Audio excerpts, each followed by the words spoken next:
നമസ്കാരം, എല്ലാ പ്രേക്ഷകർക്കും ടോപ്പ് 10ലേക്ക് സ്വാഗതം. സർക്കാരിന്റെ ആഗോള അയ്യപ്പ സംഗമം വരാനിരിക്കുന്ന നിയമസഭാ തെരഞ്ഞെടുപ്പ് മുന്നിൽ കണ്ടോ? സർക്കാരും CPM-ഉം വിശ്വാസികൾക്കൊപ്പമെന്ന് പറയുമ്പോൾ ശബരിമല യുവതീ പ്രവേശനത്തിലെ നിലപാടെന്താണ്? വനിതാ മതിൽ തീർത്ത പാർട്ടി ഇത്ര പെട്ടെന്ന് നവോത്ഥാനം മറന്നു? ദേവസ്വം ബോർഡിന്റെ ലക്ഷ്യവും ഉദ്ദേശശുദ്ധിയും ചോദ്യം ചെയ്യപ്പെടുന്നത് ശബരിമല വിഷയത്തിൽ അന്ന് കോടതിക്കൊപ്പം നിന്ന CPM ഇന്ന് വിശ്വാസികൾക്കൊപ്പം നിൽക്കുന്നത് ഹൈന്ദവ വോട്ടുകൾ ലക്ഷ്യമിട്ടാണോ എന്നുള്ളതുകൊണ്ടാണ്. സമഗ്രമായി നോക്കാം. ആദ്യം പ്രധാന തലക്കെട്ടുകൾ.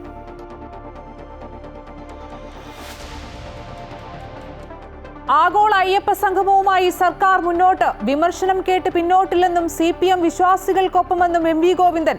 എതിർപ്പ് തുടർന്ന് BJP. സംഗമത്തിൽ പങ്കെടുക്കുന്നത് സംബന്ധിച്ച UDF തീരുമാനം നാളെ. അയ്യപ്പ സംഗമത്തിന് ക്ഷണിക്കാനെത്തിയ ദേവസ്വം ബോർഡ് പ്രസിഡന്റിനെ കാണാൻ കൂട്ടാക്കാതെ VD സതീശൻ. ശബരിമലയെ വിവാദ ഭൂമിയാക്കരുതെന്ന് വെള്ളാപ്പള്ളി നടേശൻ.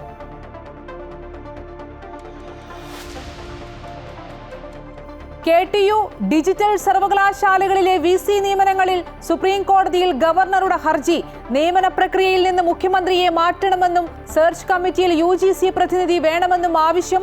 ഹർജി ഖേദകരമെന്ന് മന്ത്രി R ബിന്ദു.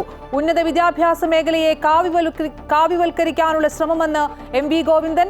കേരള സർവകലാശാലയിലെ തർക്കത്തിൽ സമവായം. മിനി കാപ്പനെ രജിസ്ട്രാർ ഇൻചാർജ് ചുമതലയിൽ നിന്ന് മാറ്റി. ഡോക്ടർ R രശ്മിക്ക് ചുമതല.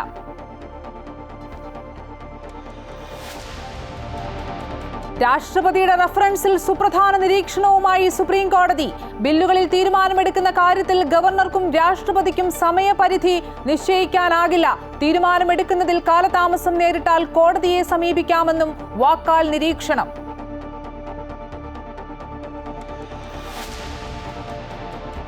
മരിച്ചുപോയ അമ്മയെ അധിക്ഷേപിച്ചതിൽ വൈകാരികമായി പ്രതികരിച്ചു പ്രധാനമന്ത്രി നരേന്ദ്രമോദി. കോൺഗ്രസും RJD-യും അപമാനിക്കുന്നത് രാജ്യത്തെ അമ്മമാരെയും സഹോദരിമാരെയുമെന്ന് പ്രധാനമന്ത്രി. RJD कांग्रेस के मंच से भद्दी भद्दी गालियां दी गई. माताएं बहनें, मैं देख रहा हूं आपके चेहरे. आपको भी कितना दर्द हुआ होगा. मैं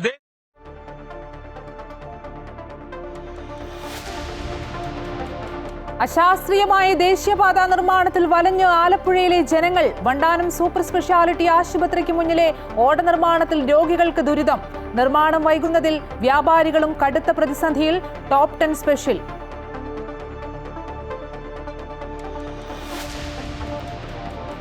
രാഹുൽ മാങ്കൂട്ടത്തിലിന്റെ കാര്യത്തിൽ കോൺഗ്രസിൽ കടുത്ത ഭിന്നത. നിയമസഭാ സമ്മേളനത്തിൽ പങ്കെടുപ്പിക്കുന്നതിൽ തീരുമാനമെടുക്കാനാകാതെ നേതൃത്വം.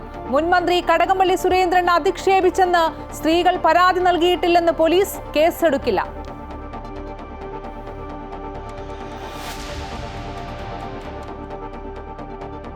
ഡൽഹി കലാപ ഗൂഢാലോചന കേസിൽ JNU വിദ്യാർത്ഥി നേതാവ് ഉമർ ഖാലിദിന് ജാമ്യമില്ല. അറസ്റ്റിലായി 5 വർഷമായി ജയിലിൽ കഴിയുന്ന ഷർജിൽ ഇമാം ഉൾപ്പെടെ 8 പേരുടെ ജാമ്യാപേക്ഷ ഡൽഹി കോടതി തള്ളി.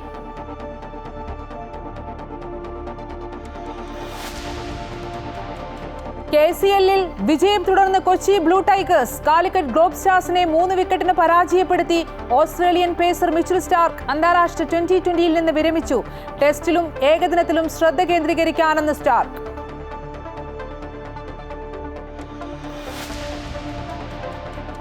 സുഡാനിൽ മണ്ണിടിച്ചിലിൽ 1000-ലധികം പേർ കൊല്ലപ്പെട്ടു. ഒരു ഗ്രാമം പൂർണ്ണമായി ഒലിച്ചുപോയി. മണ്ണിടിഞ്ഞ മാരാ മലനിരകളിൽ രക്ഷാപ്രവർത്തനം അതീവ ദുഷ്കരം. അന്താരാഷ്ട്ര സഹായം തേടി പ്രാദേശിക ഭരണകൂടം. അഫ്ഗാനിസ്ഥാനിൽ ഭൂകമ്പത്തിൽ മരണം 1000-ലേറെയായി.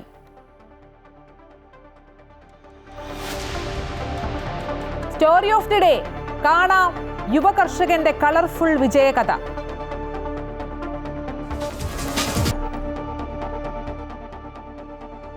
വിശദമായി നോക്കാം. ആഗോള അയ്യപ്പ സംഗമത്തിൽ പങ്കെടുക്കുന്നത് സംബന്ധിച്ച് UDF തീരുമാനം നാളെ പ്രഖ്യാപിക്കും. സർക്കാരിന്റെ രാഷ്ട്രീയ അജണ്ട തുറന്നു കാട്ടണമെന്ന് ഇന്ന് ചേർന്ന UDF നേതൃയോഗത്തിൽ തീരുമാനമായതായാണ് വിവരം. എല്ലാ വശങ്ങളും പരിശോധിച്ച ശേഷം തീരുമാനമെടുത്താൽ മതിയെന്നും യോഗത്തിൽ അഭിപ്രായമുയർന്നു.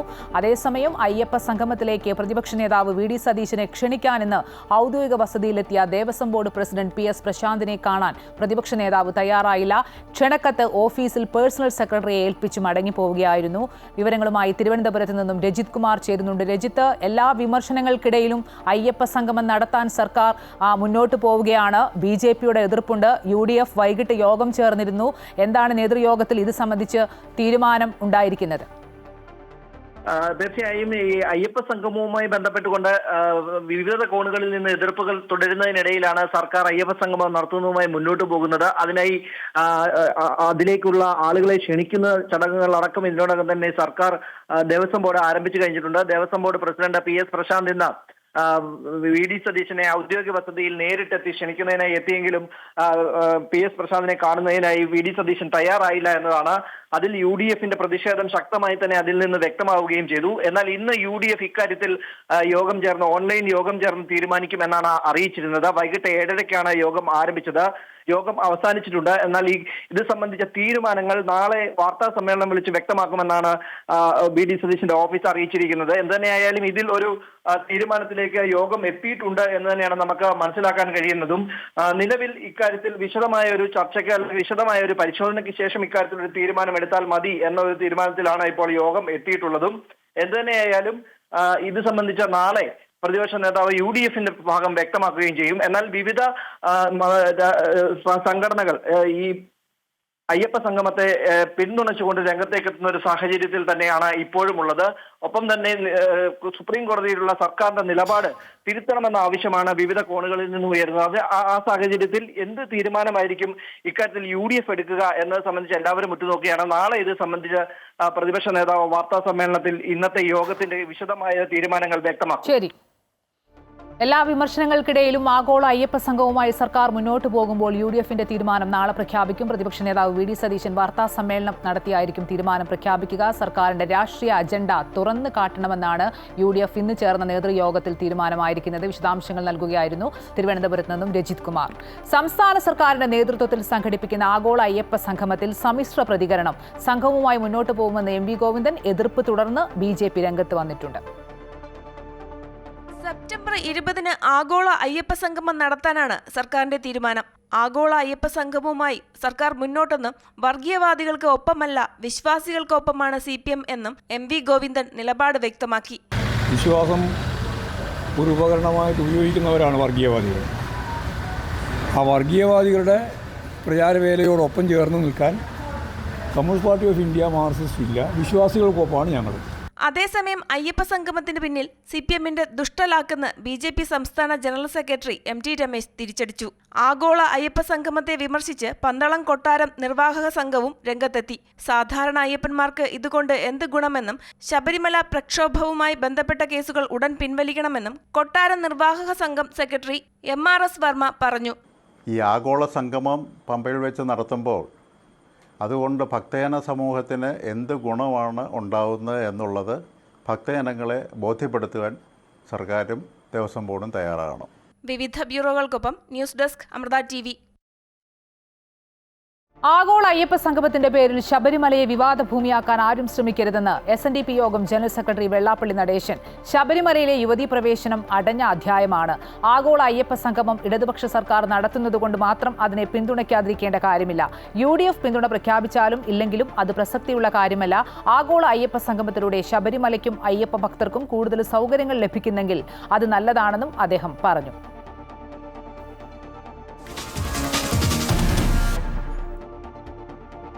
സർവകലാശാല VC നിയമനങ്ങളിൽ സർക്കാരുമായി വീണ്ടും ഏറ്റുമുട്ടലിന് തയ്യാറെടുത്ത് ഗവർണർ. VCമാരെ നിയമിക്കാനുള്ള സെർച്ച് കമ്മിറ്റിയിൽ നിന്ന് മുഖ്യമന്ത്രിയെ ഒഴിവാക്കണമെന്ന് ആവശ്യപ്പെട്ട് ഗവർണർ സുപ്രീം കോടതിയിൽ ഹർജി നൽകി. സാങ്കേതിക സർവകലാശാല, ഡിജിറ്റൽ സർവകലാശാല എന്നിവിടങ്ങളിലെ VCയെ നിയമിക്കുന്ന കമ്മിറ്റിയിൽ നിന്ന് മുഖ്യമന്ത്രിയെ ഒഴിവാക്കണമെന്നാണ് ആവശ്യം. കേരളത്തിലെ സർവകലാശാലകളിലെ ഭരണ സംവിധാനത്തിൽ സുപ്രീം കോടതി ആശങ്ക പ്രകടിപ്പിച്ചതിന് പിന്നാലെയാണ് അടുത്ത നീക്കവുമായി ഗവർണർ എത്തിയിരിക്കുന്നത്. സാങ്കേതിക സർവകലാശാല, ഡിജിറ്റൽ സർവകലാശാല എന്നിവിടങ്ങളിലെ VCയെ നിയമിക്കുന്ന സെർച്ച് കമ്മിറ്റിയിൽ നിന്ന് മുഖ്യമന്ത്രിയെ ഒഴിവാക്കണമെന്നാണ് ആവശ്യം. VC-മാരുടെ നിയമനത്തിനായി സെർച്ച് കമ്മിറ്റി തയ്യാറാക്കുന്ന പട്ടിക മുഖ്യമന്ത്രിക്ക് നൽകാനായിരുന്നു സുപ്രീം കോടതി നിർദ്ദേശം. എന്നാൽ ഈ പട്ടിക മുഖ്യമന്ത്രിയെ ഒഴിവാക്കി തനിക്ക് നേരിട്ട് നൽകണമെന്നുള്ളതാണ് ഗവർണറുടെ ആവശ്യം. സെർച്ച് കമ്മിറ്റി നൽകുന്ന പാനലിൽ മുഖ്യമന്ത്രിക്ക് മുൻഗണനാക്രമം നിശ്ചയിക്കാമെന്ന് സുപ്രീം കോടതി വ്യക്തമാക്കിയിരുന്നു. ഇതനുസരിച്ചായിരിക്കണം നിയമനം. ഇക്കാര്യത്തിൽ ഗവർണർക്ക് എതിർപ്പുണ്ടെങ്കിൽ കോടതിയെ സമീപിക്കാമെന്നും പറഞ്ഞിരുന്നു. സെർച്ച് കമ്മിറ്റി നിർദ്ദേശിക്കുന്ന പേരുകളിൽ മുൻഗണനാക്രമം നിശ്ചയിച്ച ചാൻസലർക്ക് കൈമാറാനായിരുന്നു സുപ്രീം കോടതിയുടെ നിർദ്ദേശം. ഇതനുസരിച്ച് പേരുകൾ കിട്ടി 2 ആഴ്ചയ്ക്കകം നിയമനം നടത്തണമെന്നും സുപ്രീം കോടതി വ്യക്തമാക്കിയിരുന്നു.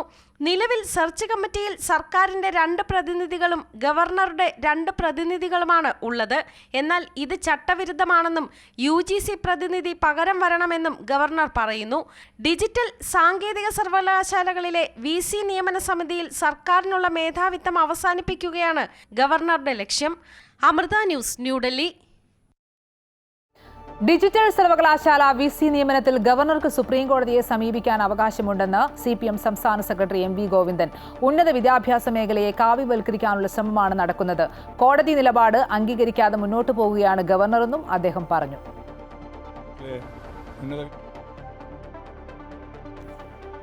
നിയമന പ്രക്രിയയിൽ നിന്ന് മുഖ്യമന്ത്രിയെ ഒഴിവാക്കണമെന്ന് ആവശ്യപ്പെട്ടുള്ള ഗവർണറുടെ ഹർജി ഖേദകരമെന്ന് ഉന്നത വിദ്യാഭ്യാസ മന്ത്രി R ബിന്ദു.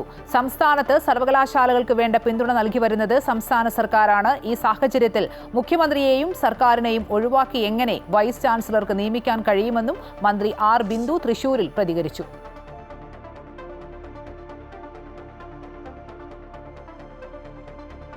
കേരള സർവകലാശാലയിൽ സമവായം. രജിസ്ട്രാർ ഇൻചാർജ് മിനി കാപ്പനെ മാറ്റി സിൻഡിക്കേറ്റ് യോഗം. പകരം ചുമതല Kariavattom campus joint registrar R രശ്മിക്ക് നൽകി. മിനി കാപ്പനെ മാറ്റണമെന്ന ഇടത് സിൻഡിക്കേറ്റ് അംഗങ്ങളുടെ ആവശ്യം VC അംഗീകരിക്കുകയായിരുന്നു.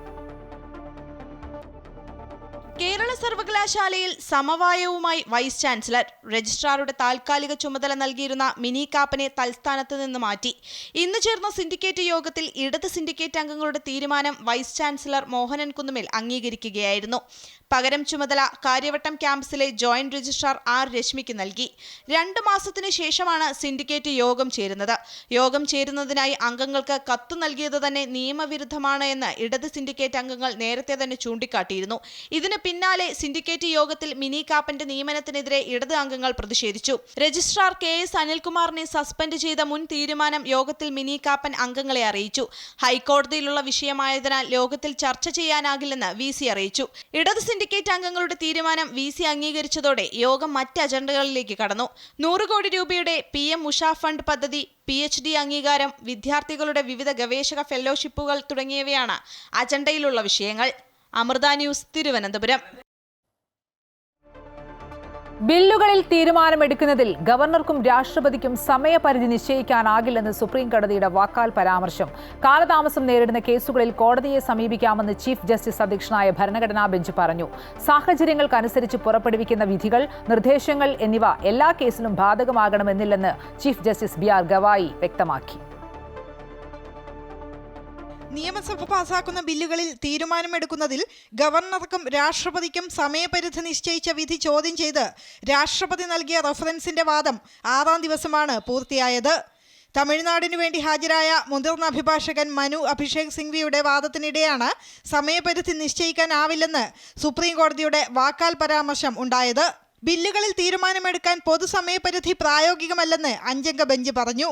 സാഹചര്യങ്ങൾക്കനുസരിച്ച് പുറപ്പെടുവിക്കുന്ന വിധികൾ, നിർദ്ദേശങ്ങൾ എന്നിവ എല്ലാ കേസിലും ബാധകമാകണമെന്നില്ലെന്ന് ചീഫ് ജസ്റ്റിസ് BR ഗവായി വ്യക്തമാക്കി. ഭരണഘടനയുടെ അനുച്ഛേദം 200, 201 എന്നിവ നൽകുന്ന അധികാരങ്ങൾക്ക് സമയപരിധി വയ്ക്കാൻ പറ്റില്ലെന്ന് കോടതി പറഞ്ഞു. കാലതാമസം നേരിടുന്ന കേസുകളിൽ കോടതിയെ സമീപിക്കാമെന്ന് ഭരണഘടനാ ബെഞ്ച് വ്യക്തമാക്കി. എന്നാൽ എല്ലായ്പ്പോഴും കോടതിയെ സമീപിക്കുന്നത് നഷ്ടമുണ്ടാക്കുമെന്ന് തമിഴ്നാട് സർക്കാർ ചൂണ്ടിക്കാട്ടി. ഏപ്രിൽ മാസത്തിലാണ് നിയമസഭ പാസാക്കുന്ന ബില്ലുകളിൽ തീരുമാനമെടുക്കുന്നതിൽ ഗവർണർക്കും രാഷ്ട്രപതിക്കും സമയപരിധി നിശ്ചയിച്ച് justice JB Pardiwala, R Mahadevan എന്നിവർ അടങ്ങിയ ബെഞ്ച് ഉത്തരവിറക്കിയത്. ഇതിൽ വ്യക്തത തേടിയാണ് രാഷ്ട്രപതി റഫറൻസ് നൽകിയത്. അമൃത ന്യൂസ്, ന്യൂഡൽഹി. ബീഹാറിൽ പ്രതിപക്ഷ റാലിക്കിടെ തന്റെ അമ്മയെ അപമാനിച്ച സംഭവത്തിൽ വൈകാരികമായി പ്രതികരിച്ച് പ്രധാനമന്ത്രി നരേന്ദ്രമോദി. രാഷ്ട്രീയവുമായി ഒരു ബന്ധവുമില്ലാത്ത തന്റെ അമ്മയെ കോൺഗ്രസും RJDയും അപമാനിച്ചുവെന്ന് പ്രധാനമന്ത്രി പറഞ്ഞു. തന്റെ അമ്മയെ അപമാനിക്കുക വഴി ബീഹാറിലെ അമ്മമാരെ ആകെ അപമാനിച്ച പ്രതിപക്ഷ പാർട്ടികൾക്ക് മറുപടി നൽകണമെന്ന് പ്രധാനമന്ത്രി അഭ്യർത്ഥിച്ചു. കഴിഞ്ഞ ദിവസമാണ് പ്രതിപക്ഷ റാലിക്കിടെ പ്രവർത്തകർ പ്രധാനമന്ത്രിയെയും അമ്മയെയും അപമാനിക്കുന്ന ദൃശ്യങ്ങൾ പുറത്തുവന്നത്. ഇത് പിന്നീട് BJP ഏറ്റെടുക്കുകയും വലിയ വിമർശനങ്ങൾ ഉയർത്തുകയും ചെയ്തു. ഇതിന് പിന്നാലെയാണ് വൈകാരികമായി വിഷയത്തിൽ പ്രതികരിച്ച് പ്രധാനമന്ത്രി തന്നെ രംഗത്തെത്തിയത്. രാഷ്ട്രീയവുമായി ഒരു ബന്ധവുമില്ലാത്ത തന്റെ അമ്മയെ കോൺഗ്രസിന്റെയും RJDയുടെയും വേദിയിൽ അപമാനിച്ചുവെന്ന് പ്രധാനമന്ത്രി പറഞ്ഞു. ഇത് തന്റെ അമ്മയെ മാത്രമല്ല, ബീഹാറിലെ മുഴുവൻ അമ്മമാരെയും അപമാനിക്കുന്നതിന് തുല്യമാണ്. അതിന് ശരിയായ അർത്ഥത്തിൽ മറുപടി നൽകാൻ ബീഹാറിലെ ജനങ്ങൾ തയ്യാറാകണമെന്നും പ്രധാനമന്ത്രി അഭ്യർത്ഥിച്ചു. ബീഹാറിലെ ഗ്രാമീണ സ്ത്രീകൾക്ക് സ്വയം പര്യാപ്തത ഉറപ്പാക്കുന്ന പദ്ധതിയുടെ ഉദ്ഘാടനത്തിനിടെയായിരുന്നു പ്രധാനമന്ത്രിയുടെ പ്രതികരണം. मेरी उस मां को RJD कांग्रेस के मंच से भद्दी भद्दी गालियां दी गई. माताएं बहनें, मैं देख रहा हूं आपके चेहरे, आपको भी कितना दर्द हुआ होगा. मैं देख रहा हूं कुछ माताओं के आंख में आंसू मुझे नजर आ रहे हैं. ये बहुत ही दुख देने वाला है, कष्ट देने वाला है, पीड़ा देने वाला है. क्या गुनाह, उस मां का क्या गुनाह. രാഷ്ട്രപതി ദ്രൗപദി മുർമുവിനെ പോലും അപമാനിക്കുന്ന സമീപനമാണ് കോൺഗ്രസ് സ്വീകരിക്കുന്നത്. സ്ത്രീകളുടെ മനസ്സ് വേദനിപ്പിക്കുന്ന രാഷ്ട്രീയം നല്ലതല്ലെന്നും അദ്ദേഹം പറഞ്ഞു.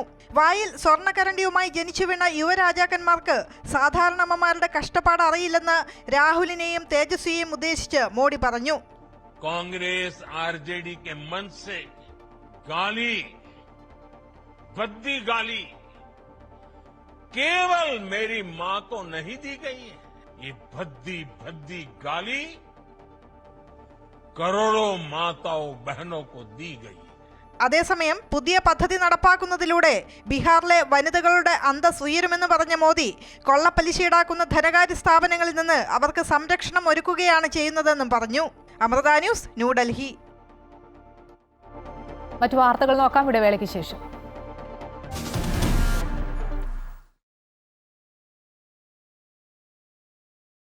ഇനി ടോപ്പ് 10 സ്പെഷ്യലിലേക്കാണ്. അശാസ്ത്രീയമായ ദേശീയപാത നിർമ്മാണം മൂലം ആലപ്പുഴയിലെ ജനങ്ങളുടെ ദുരിതം അവസാനിക്കുന്നില്ല. വണ്ടാനം സൂപ്പർ സ്പെഷ്യാലിറ്റി ആശുപത്രിയുടെ മുന്നിലെ ഓട നിർമ്മാണം മൂലം ആശുപത്രിയിലേക്ക് എത്തുവാൻ ബുദ്ധിമുട്ടുകയാണ് ദിവസേന ഇവിടേക്ക് എത്തുന്ന രോഗികളും സമീപത്തെ വ്യാപാരികളും. നിർമ്മാണ പ്രവർത്തനങ്ങൾ അനന്തമായി നീളുന്നതോടെ റോഡിന് ഇരുവശവുമുള്ള വ്യാപാരികളും കടുത്ത പ്രതിസന്ധിയിലാണ്. ദേശീയപാത വികസനത്തിന്റെ ഭാഗമായി ആലപ്പുഴ മെഡിക്കൽ കോളേജ് ആശുപത്രിയുടെ സൂപ്പർ സ്പെഷ്യാലിറ്റി ബ്ലോക്കിന് കിഴക്ക് ഭാഗത്താണ് ദേശീയപാതയോട് ചേർന്ന് അശാസ്ത്രീയമായ രീതിയിൽ ഓട നിർമ്മിക്കുന്നത്. ഓട നിർമ്മാണത്തിനായി ഈ വഴി കെട്ടിയടച്ചിട്ട് 2 മാസങ്ങൾ പിന്നിടുന്നു. തുടക്കത്തിൽ സൂപ്പർ സ്പെഷ്യാലിറ്റി ആശുപത്രിയിലേക്കും സമീപത്തെ കടകളിലേക്കും പോകുവാൻ ഒരു നടവഴി പോലും ഇല്ലായിരുന്നു. തുടർന്ന് വ്യാപാരികൾ സ്വന്തം കയ്യിൽ നിന്ന് പണം മുടക്കിയാണ് ഇതിലേക്കൊരു നടവഴി പോലും നിർമ്മിച്ചത്. ഇപ്പോൾ ഇരുചക്രവാഹനം മാത്രമാണ് ബുദ്ധിമുട്ടി ഇതിലെ സഞ്ചരിക്കുന്നത്. ഇത് എനിക്ക് തോന്നുന്നു 6 മാസത്തെ കൂടുതലായി. അതായത് ആദ്യം റൈറ്റ് സൈഡ് അപ്പർ സൈഡ് പൊളിച്ചു, അവിടെ ക്ലിയർ ആവുന്നതിന് മുന്നേ തന്നെ അടുത്ത സൈഡ് പൊളിച്ചു, അവിടെ ക്ലിയർ ആവുന്നതിന് മുമ്പേ 3ാമത്തെ സൈഡ്. മെഡിക്കൽ കോളേജ് ആശുപത്രി ഉള്ളത് ഇവിടെ. ആശുപത്രി പോകുന്ന ഒരു 100 കൂടുതൽ സ്റ്റാഫ് ഈ ഏരിയ കൂടെ നടന്നു പോകുന്നവരുണ്ട്. അവർക്ക് പോലും ബുദ്ധിമുട്ടുണ്ടാവുന്ന വിധത്തിൽ ഏതെങ്കിലും ഒരു സൈഡ് ക്ലിയർ ആയതിനു ശേഷം അടുത്തത് കുറിക്കും. അതില്ല. ദേശീയപാതക്കരികിലെ 2 വൈദ്യുത പോസ്റ്റുകൾ മാറ്റാതെയാണ് ഇവിടെ നാട്ടുകാരെയും യാത്രക്കാരെയും വലച്ച് ഓട നിർമ്മിക്കുന്നത്. നേരത്തെ ദേശീയപാതയിൽ നിന്ന് 2 മിനിറ്റ് കൊണ്ട് സൂപ്പർ സ്പെഷ്യാലിറ്റി ആശുപത്രിയിൽ എത്താമായിരുന്നു. ഇപ്പോൾ പ്രധാന കവാടത്തിലൂടെ ചുറ്റി വേണം ആശുപത്രി ബ്ലോക്കിലെത്താൻ. ഒരാൾക്ക് കഷ്ടിച്ച് നടന്നു പോകാനുള്ള സൗകര്യമാണ് ഈ വഴിക്കുള്ളത്. കൂടാതെ ഓട നിർമ്മാണം പൂർത്തിയായാലും പടിഞ്ഞാറ് നിന്നുള്ള വെള്ളം സുഗമമായി കിഴക്കോട്ട് ഒഴുകുന്ന തരത്തിലല്ല ഓട നിർമ്മിക്കുന്നതെന്നാണ് നാട്ടുകാരുടെ ആരോപണം. പ്രാദേശിക ഭരണകൂടവുമായി പോലും യാതൊരു കൂടിയാലോചനയുമില്ലാതെ ആരംഭിച്ച ഓട നിർമ്മാണത്തിന്റെ ദുരിതം ഇനിയും മാസങ്ങൾ അനുഭവിക്കേണ്ടി വരുമെന്ന ആശങ്കയാണ് നാട്ടുകാർക്കുള്ളത്. അമൃത ന്യൂസ്, ആലപ്പുഴ. ഇവിടുത്തെ പ്രദേശവാസികളുടെ പ്രതികരണം കാണാമിനി. അയ്യോ, ആശുപത്രി വരാൻ എന്ത് പാടുപെടുന്നു. ഇങ്ങോട്ടൊന്ന് കയറാനൊക്കെ കാല് വയ്യാത്ത എനിക്ക് ഒരുപാട് പാടുപെട്ട ഇവിടം വരെ എത്തിയത്. കുറേ നാളായി ഇവിടെ ഇങ്ങനെ കിടക്കുന്നു. വരാനേ പറ്റുന്നില്ല. ഞാൻ എത്ര നേരം കൊണ്ടാണ് ഇവിടെ എത്തിയത്. ഈ വഴി ഇങ്ങനെ അടച്ചിട്ടിരിക്കുന്ന കാരണം ഇവിടെ വരുന്നവർക്കും പോകുന്നവർക്കും വളരെ ബുദ്ധിമുട്ടാണ്. ഞങ്ങളൊരു വണ്ടിയും കൊണ്ട് വന്നാൽ തന്നെ അപ്പുറത്തൂടെ കറങ്ങി വേണം ഈ ലാബിലൊക്കെ വരാൻ. വളരെ പ്രയാസമാണ്. ഈ റോഡൊന്ന് ഓപ്പൺ ആക്കി കിട്ടിയാൽ വളരെ നല്ലതായി. എന്തായാലും കാരണം ഇങ്ങനൊരു അനാവസ്ഥയായിട്ട് എത്ര നാളായിട്ട് ഈ റോഡ് ഇങ്ങനെ തന്നെ കിടക്കും. കാരണം ഇവിടെ ഒരു മെയിനായിട്ടുള്ള ആൾക്കാർക്ക് സഞ്ചാരമായിട്ടുള്ള വഴിയാണ്. കാരണം ഈ കാണാൻ വാർത്തിട്ട് അതിനൊരു സ്ലാബ് ഇട്ടിട്ട് അതിന് മണ്ണിട്ട് യാത്രാ സൗകര്യം ഉണ്ടാക്കി ആൾക്കാർക്ക് പോകാനുള്ള ഇവിടെയാണ് ലാബുകളുണ്ട്, മറ്റു കടകളും ഒക്കെ ഉണ്ട്. എല്ലാവർക്കും ഭയങ്കര ബുദ്ധിമുട്ട്. ദേശീയപാത നിർമ്മാണത്തിലെ അശാസ്ത്രീയത മൂലം ജനങ്ങൾ ആകെ വലയുക എന്നുള്ളതാണ് യാഥാർത്ഥ്യം. ഈ റിപ്പോർട്ടിന്റെ കൂടുതൽ വിവരങ്ങളുമായി ആലപ്പുഴയിൽ നിന്ന് അജയ്നാഥ് കൂടി ചേരുന്നുണ്ട്. അജയ്, ഈ ദേശീയപാത നിർമ്മാണവുമായി ബന്ധപ്പെട്ട് പല ഘട്ടങ്ങളിലായി പല വിഷയങ്ങൾ നമ്മൾ റിപ്പോർട്ട് ചെയ്തിട്ടുള്ളതാണ്. എന്തൊക്കെയാണ് ഈ റിപ്പോർട്ടിന്റെ കൂടുതൽ വിവരങ്ങൾ? ദേശീയപാത നിർമ്മാണം ആരംഭിച്ച ഘട്ടം മുതൽ ജനങ്ങൾ ദുരിതത്തിലാണ്. മറ്റൊന്നുമല്ല, ഇതിൻ്റെ നിർമ്മാണം അശാസ്ത്രീയമായ രീതിയിലാണ് ഇതിൻ്റെ നിർമ്മാണ പ്രവർത്തനങ്ങൾ നടക്കുന്നത് എന്നുള്ളതാണ് ഇതിനുള്ള പ്രധാന കാരണം. ഈ വിഷയവുമായി ബന്ധപ്പെട്ട് സൂചിപ്പിക്കാനുള്ളത്, പല പ്രദേശങ്ങളിലും ഇതര സംസ്ഥാനത്തു നിന്നുള്ള കോൺട്രാക്ടർമാരാണ് ഇതിന് നേതൃത്വം നൽകുന്നത് എന്നതാണ്. അതുകൊണ്ട് തന്നെ ഈ ചില പ്രദേശങ്ങളുടെ ഭൂഘടന അനുസരിച്ചുള്ളൊരു നിർമ്മാണ രീതിയല്ല ഇവർ അവലംബിക്കുന്നതും. ഈ വിഷയത്തിൽ തന്നെയാകട്ടെ, ഈ സൂപ്പർ സ്പെഷ്യാലിറ്റി ഹോസ്പിറ്റലിന് ആ ആശുപത്രി സമാന്തരമായി പോകുന്ന ഓട, ആ ഓട അതിന് എതിർവശം ഈ നാഷണൽ ഹൈവേ ക്രോസ് ചെയ്തുകൊണ്ട് വരുന്ന മറ്റൊരു ഓടയും തമ്മിൽ കൂടിച്ചേരുകയാണ്. സ്വാഭാവികമായും വെള്ളത്തിൻ്റെ ഒഴുക്ക് അല്ലെങ്കിൽ വെള്ളം എങ്ങോട്ട് ഒഴുകിപ്പോകും എന്ന വലിയൊരു ആശങ്കാജനകമായ ചോദ്യം ഇവിടെ നാട്ടുകാർ ഉന്നയിക്കുന്നുണ്ട്. അത്തരത്തിൽ തീർത്തും അശാസ്ത്രീയമായ രീതിയിലുള്ള നിർമ്മാണ രീതിയാണ് ഇവർ അവലംബിക്കുന്നത് എന്നുള്ളതാണ് ഇത് ജനങ്ങളെ അകത്തിന് ദുരിതത്തിലാക്കാനുള്ള ഏറ്റവും പ്രധാന കാര്യം. മറ്റൊന്ന്, ഒരു റോഡ് അല്ലെങ്കിൽ ഒരു പാലം നിർമ്മാണം നടക്കുന്ന ഘട്ടത്തിൽ അത് പൂർണ്ണമായും അടയ്ക്കുന്ന സാഹചര്യം ഉണ്ടാകുന്നു. ഒരു ഭാഗികമായി റോഡ് സഞ്ചാരയോഗ്യമാക്കി. തീർച്ചയായും അജയ് സൂചിപ്പിച്ച പോലെ തന്നെ ദേശീയപാത നിർമ്മാണത്തിലെ അശാസ്ത്രീയത തന്നെയാണ് ഇതിനൊക്കെയുള്ള പ്രധാനപ്പെട്ട കാരണം. കൂടുതൽ വിശദാംശങ്ങൾ നൽകുകയായിരുന്നു ഈ റിപ്പോർട്ടിന്റെ അജയ്നാഥ്.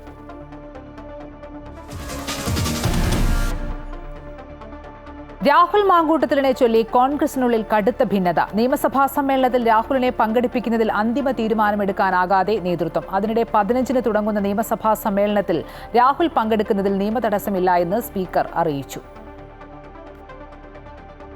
നിരവധി സ്ത്രീകളിൽ നിന്ന് ഗുരുതര ആരോപണം ഉയർന്നതിനെ തുടർന്ന് രാഹുൽ മാങ്കൂട്ടത്തിലിനെ സസ്പെൻഡ് ചെയ്ത നടപടിയിൽ തുടക്കത്തിൽ കോൺഗ്രസിനുള്ളിൽ ഏക അഭിപ്രായമായിരുന്നു. പാർട്ടി ഒറ്റക്കെട്ടായി എടുത്ത് ആർജവമുള്ള തീരുമാനമെന്ന് നേതൃത്വം ആവർത്തിച്ച് വ്യക്തമാക്കിയിരുന്നു. എന്നാൽ ദിവസങ്ങൾ പിന്നിട്ടപ്പോഴേക്കും കാറ്റ് മാറി വീശാൻ തുടങ്ങി. ആരോപണം ഉന്നയിച്ചവർ ആരും പരാതി നൽകാൻ തയ്യാറാകാതിരുന്നതോടെ അതിൽ കടിച്ചു തൂങ്ങുകയാണ് രാഹുലിനെ അനുകൂലിക്കുന്ന ഒരു വിഭാഗം. ഒറ്റ പരാതി പോലുമില്ലാതെ നടപടിയെടുത്തത് എടുത്തുചാട്ടമായി പോയി എന്ന വിമർശനം ഷാഫി പറമ്പിൽ ഉൾപ്പെടുന്ന എ ഗ്രൂപ്പ് ഉന്നയിക്കുന്നു. ഇതിനിടെ രാഹുലിനെ പാലക്കാട് എത്തിക്കാൻ ഷാഫി പറമ്പിലിന്റെ നേതൃത്വത്തിൽ ശക്തമായ അണിയറ നീക്കവും നടക്കുകയാണ്. എന്നാൽ രാഹുൽ നിയമസഭാ സമ്മേളനത്തിൽ പങ്കെടുക്കരുത് എന്ന നിലപാടിൽ തുടക്കത്തിലുണ്ടായിരുന്ന ഐക്യം ഇപ്പോൾ നേതാക്കൾക്കില്ല. MLA പദവി രാജിവെക്കണമെന്ന മുറവിളി കോൺഗ്രസിലെ വനിതാ നേതാക്കൾ ഉൾപ്പെടെ CPM-ഉം BJP-യും ഉയർത്തിയതോടെയാണ് നേതൃത്വം നിലപാട് ഘടിപ്പിച്ചത്. എന്നാൽ രാജിക്കായുള്ള മുറവിളി മറുഭാഗത്ത് ദുർബലമായതോടെ ആരോപണം ഉന്നയിച്ചവരുടെ പശ്ചാത്തലവും പരാതിയുടെ കഴമ്പുമൊക്കെ ചികയാൻ തുടങ്ങിയിരിക്കുന്നു കോൺഗ്രസ്. ഇതോടെ എ ഗ്രൂപ്പ് ശക്തമായി രാഹുലിനു വേണ്ടി നീക്കം ആരംഭിച്ചു. UDF കൺവീനർ അടൂർ പ്രകാശും MM ഹസനും ഉൾപ്പെടെയുള്ളവർ നിയമസഭാ സമ്മേളനത്തിൽ നിന്ന് രാഹുൽ എന്തിനു മാറി നിൽക്കണമെന്ന ചോദ്യം ഉന്നയിച്ചു കഴിഞ്ഞു. രാഹുൽ വിഷയത്തിൽ തുടക്കം മുതലേ നിലപാട് കടുപ്പിച്ച പ്രതിപക്ഷ നേതാവ് ഉൾപ്പെടെയുള്ളവർക്ക് നേരെയാണ് വിമർശനം. ഇതോടെയാണ് നേതൃത്വം നിലപാടിൽ ഉറച്ചു നിൽക്കാൻ തുടങ്ങിയത്. രാഹുലിനെതിരായ നടപടി ഒറ്റക്കെട്ടായി എടുത്ത തീരുമാനമാണെന്നും അന്ന് മിണ്ടാതിരുന്നവർ ഇപ്പോൾ വിമർശനം ഉന്നയിക്കുന്നത് ശരിയല്ല എന്നും നേതൃത്വം വ്യക്തമാക്കുന്നു. സഭാ സമ്മേളനത്തിൽ പങ്കെടുക്കുന്ന കാര്യം രാഹുൽ തീരുമാനിക്കട്ടെ എന്ന് എ ഗ്രൂപ്പും വ്യക്തമാക്കിയിട്ടുണ്ട്. അതേസമയം ഈ മാസം 15-ന് ആരംഭിക്കുന്ന സമ്മേളനത്തിൽ രാഹുൽ മാങ്കൂട്ടത്തിൽ പങ്കെടുക്കുന്നതിൽ നിയമപരമായ തടസ്സമില്ല എന്ന് സ്പീക്കറും അറിയിച്ചിട്ടുണ്ട്. അമൃത ന്യൂസ്, തിരുവനന്തപുരം. സ്വപ്ന സുരേഷിന്റെ വെളിപ്പെടുത്തലിന്റെ അടിസ്ഥാനത്തിൽ മുൻ മന്ത്രിയായ കടകംപള്ളി സുരേന്ദ്രനെതിരെ DGPക്ക് നൽകിയ പരാതി അന്വേഷണത്തിന് വിട്ടേക്കില്ല. കോൺഗ്രസ് നേതാവ് M മുനീറാണ് കടകംപള്ളി സുരേന്ദ്രനെതിരെ DGPക്ക് പരാതി നൽകിയത്.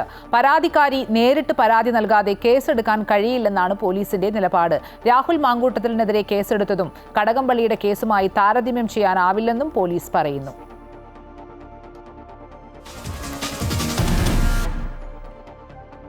ഡൽഹി കലാപക്കേസിൽ പ്രതിയായ JNU മുൻ വിദ്യാർത്ഥി നേതാവ് ഉമർ ഖാലിദ്, ഷർജീൽ ഇമാം എന്നിവർക്ക് ജാമ്യമില്ല. ഇരുവരുടെയും ജാമ്യാപേക്ഷ ഡൽഹി ഹൈക്കോടതി തള്ളി. ഇരുവർക്കും പുറമെ മറ്റ് 8 പേരുടെയും ജാമ്യാപേക്ഷ കോടതി തള്ളിയിട്ടുണ്ട്. ജസ്റ്റിസ് നവീൻ ചൗള അധ്യക്ഷനായ ബെഞ്ചാണ് 9 പേരുടെ ജാമ്യാപേക്ഷയിൽ വിധി പറഞ്ഞത്. കേസിൽ ഉൾപ്പെട്ട തസ്ലീം അഹമ്മദിന്റെ ജാമ്യാപേക്ഷ നേരത്തെ മറ്റൊരു ബെഞ്ച് തള്ളിയിരുന്നു. അറസ്റ്റിലായി 5 വർഷത്തിന് ശേഷമാണ് 10 പേരുടെ ജാമ്യാപേക്ഷയിൽ കോടതി വിധി പറഞ്ഞത്. പ്രതികൾക്കെതിരെ UAPയാണ് ചുമത്തിയിട്ടുള്ളത്. 2020 ജനുവരി 28-നാണ് ഷർജീൽ ഇമാം അറസ്റ്റിലാകുന്നത്. സെപ്റ്റംബർ 13-നാണ് ഉമർ ഖാലിദിന്റെ അറസ്റ്റ് രേഖപ്പെടുത്തിയത്. ഇതിനിടയിൽ വിവിധ ആവശ്യങ്ങൾക്ക് വേണ്ടി ഇരുവർക്കും ചെറിയ ദിവസത്തേക്ക് കോടതി ജാമ്യം നൽകിയിരുന്നു.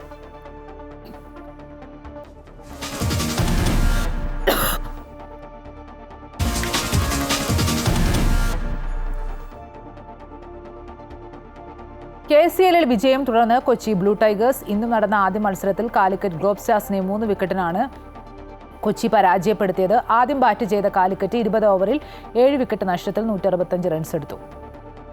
മറുപടി ബാറ്റിംഗിനിറങ്ങിയ കൊച്ചി അവസാന ഓവറിൽ ലക്ഷ്യത്തിലെത്തി. 45 റൺസുമായി കൊച്ചിയുടെ വിജയത്തിൽ നിർണായക പങ്കുവഹിച്ച ജിഷ്ണുവാണ് player of the match.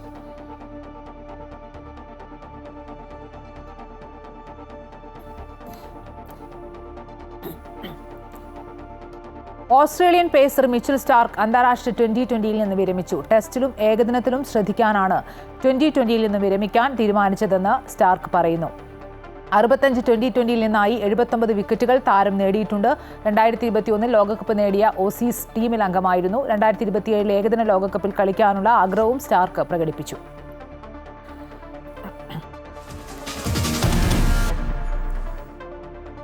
സുഡാനിലെ Darfur മേഖലയിൽ ഉണ്ടായ വൻ മണ്ണിടിച്ചിലിൽ 1000-ലധികം പേർ മരിച്ചു. ഒട്ടേറെ പേർക്ക് പരിക്കേറ്റു. മണ്ണിടിച്ചിലിൽ ഒരു ഗ്രാമം പൂർണ്ണമായും ഇല്ലാതായി.